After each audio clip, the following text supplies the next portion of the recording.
banjo is a folk instrument, so you can, you know, if you study the recordings and listen, there's a zillion different ways people play the banjo to get different sounds out of it. That's kind of one of the cool things about playing it, is it's pretty wide open how you can approach it. There's not like an established pedagogy, so to speak, or a systematic way of kind of going through the information. So the good news is you can sort of make up your own thing. But the way I look at the banjo with the right hand is roughly speaking, what you want to do is you want to, I try to not touch this bridge, because if you do, you mute the sound.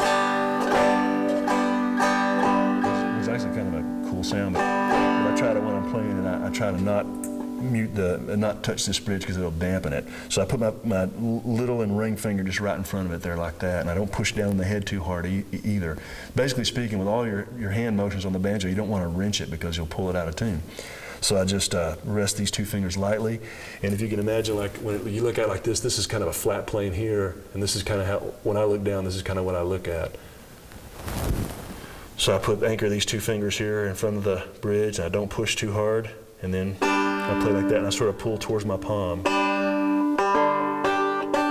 And generally speaking, the thumb is going to play the fifth string and fourth string, and then the index finger can play, and the middle finger can play these other three strings. But you know, that's kind of, you got to use all your fingers on all the strings eventually. But that's how the right hand goes. So what I'm doing there with the right hand,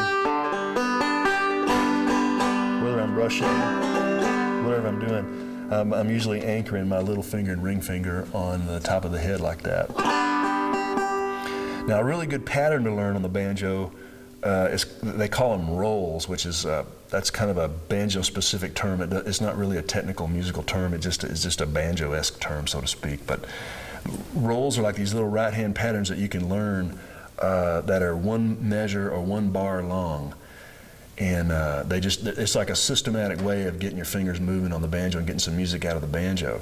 So like a really simple one to learn, it's like, to me, the main one to learn, I'll just give you the string numbers for it. But it's, the numbers are 5, 3, 1, 5, 3, 1, 5, 3. So you do two of these.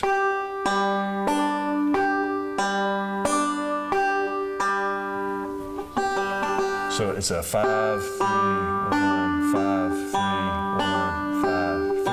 And that's it. 5, 3, 1, 5, 3, 1, 5, 3. But if you can imagine just an even series of notes, just like looking at a picket fence where each one is just in a place, you can just keep that pattern going. It sounds like this. And you start again.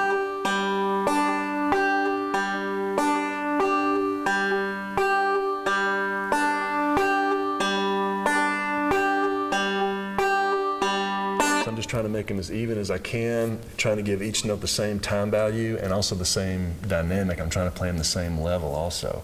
But that's really a person could spend several weeks just playing that and just kind of getting used to how that feels on the banjo. Because roughly speaking, that's kind of what you're doing. You play melodies with the left hand and you keep that roll going just to kind of keep the space going and to fill in the gaps with the right hand. So we'll talk about that some more in a sec. But that's kind of what I'm looking for on the right hand. Now that roll is what's basically referred to as the forward roll. And if you look, as I said, the pedagogy of the banjo isn't like totally established. So if you look in various books, the fingering of that and the strings of that can be configured in different ways depending on what method you're looking at. But generally speaking, forward on the banjo refers to a motion that's thumb, index, middle, going that way, forward on the banjo. And that's kind of like the kind of sound that's sort of associated with like the driving kind of banjo, like Earl Scruggs and Ralph Stanley, the way they play. Yeah.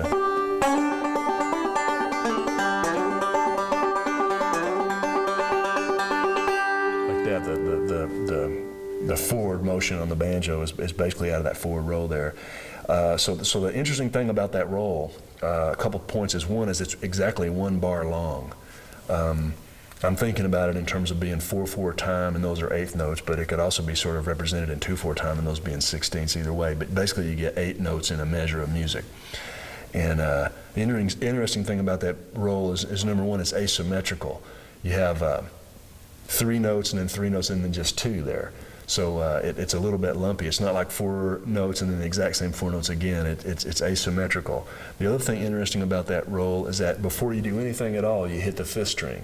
Because kind of our job, like if you wanted a 1 minute or say 20-second banjo lesson, the idea is to hit this string as often as you can. So that's kind of what our job is to play the string as often as we can, because if we avoid this string, we're just kind of playing a weird sounding guitar. So our job is to play that as much as we can. And that roll, before we do anything, we start on the 5th string. Another thing about that roll, interesting, is it allows you to hit the 5th string 3 times in a bar. A lot of the rolls that you get out of books will sort of work the 5th string in as an afterthought, but you don't get to hit the 5th string that much. You know, in this roll,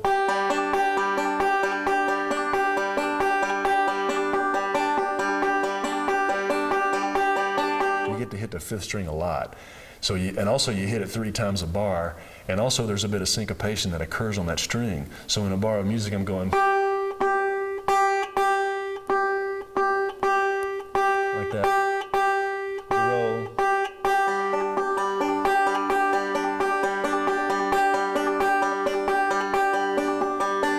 Syncopation off that 5th string.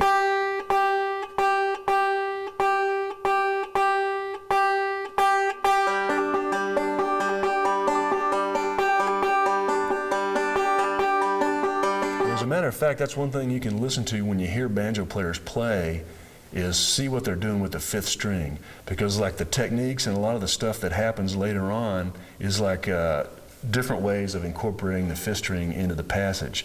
So it's really fun to listen to guys play to see how they use that string. Because if you hear, like, say, the way a clawhammer banjo might play a song, the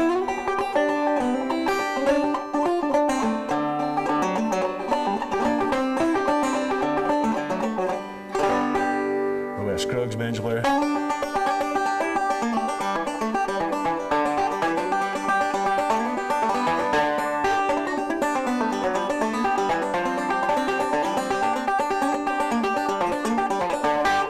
when I hear banjo music, I'm always kind of listening to what that 5th string is doing. And it's really fun to listen because you can sort of dial in on that string, then you can kind of check out the melody and the rhythm and see what else is happening, and then come back to that string. It's kind of a rich listening experience, because you always got sort of this sort of weird sort of parameter of A and B. You got the string and the not string, you know, and it's fun to listen to banjo music in that way. But so going back to that roll there, like a really good little practice tool, if you have a metronome, what you want to do is I like to set it for 60 beats a minute, which is just the same way that like a clock would tick, 60 beats a minute.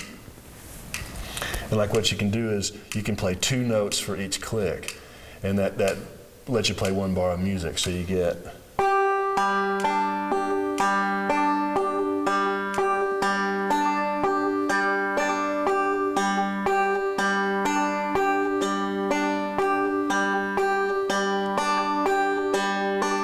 metronome, you can use the second hand of a clock,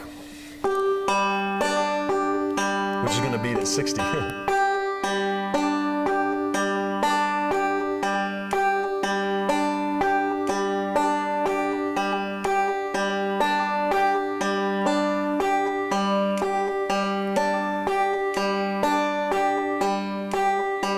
And there again, all I'm doing is 5-3-1, 5-3-1, 5-3, 5-3-1, 5-3-1, 5-3, over and over. And a really good practice, like when I was learning to play when I was a kid, I'd sit there and just, when I was watching TV or whatever I was doing, I would just try to get that roll going. I could read a comic book, I could sit on the porch, I could just try to get that roll happening. Because the long-term goal is to be able to keep the right hand going in a pattern and be able to play with the left hand and not really pay attention to what's happening with the right hand, just keep it going. And that's kind of a cool place to get, because it's like your brain just kind of shuts off, and it's kind of a neat place where you can get to there, but it takes a lot of practice and repetition of that roll to get it. But anyway, the metronome is a really good thing to practice with, because it teaches you to be really even. Otherwise, we can sound like this.